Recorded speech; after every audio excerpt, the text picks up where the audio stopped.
Assalamualaikum warahmatullahi wabarakatuh. My name is Nurmavita. I am class AB 4B. Legend of Mount Bromo and the Tiger Tribe. A long time ago, there lived a beautiful woman by the name Roro Anteng. She was a foreknown beauty and had attention of an evil gland.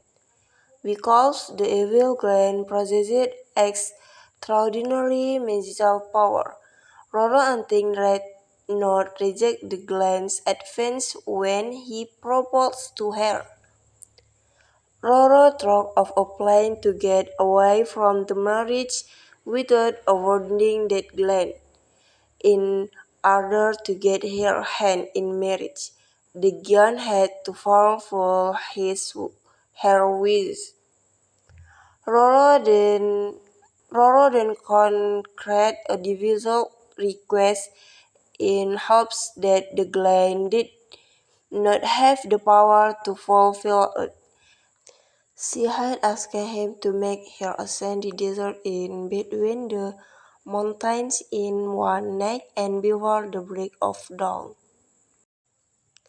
Unfortunately for her, the Glen magically and swiftly began to work his power and was near completing her wishes. The fast-thinking Roro Anting quickly thought of an idea to disrupt the completion. She made all sorts of notes that woke up the roosters. The roosters began to crow, bringing dawn in. On hearing the rooster calls, which signaled the break of dawn, the Glen was shocked for having failed his task. Frustrated, he threw the coconut shell that he used to deck the desert. The shell fell to the ground beside Mount Bromo, forming what is now known as small buttock coconut shell. The sandy plain was to form the Tanger Sidera. The story continues with Roro Anting falling in love with Joko Seger, a descendant of the great Majapahit kingdom who had led a reserve life on the desolate mountain range. They were married, living happily blessed with many children. Their children and their descent from the tribal community of the Tanger, taken from the names Roro Anting and Joko Seger. Okay, next, the description of standardization. Standardization is the application of standard in the manufacture of product so that one is like any other. Standardization applies not only to the product themselves but also to the methods used in their manufacture.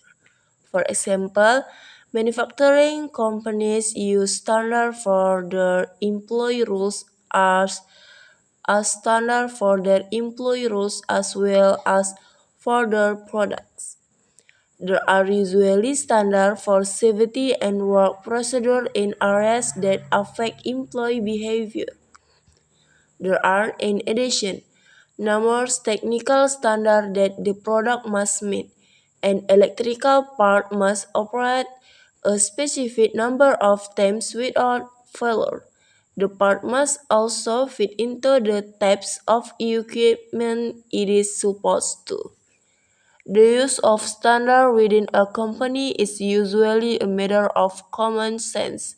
The success may depend upon the competence of supervisory personnel and the effectiveness of the organization as a whole. There are also standards that originate outside the company.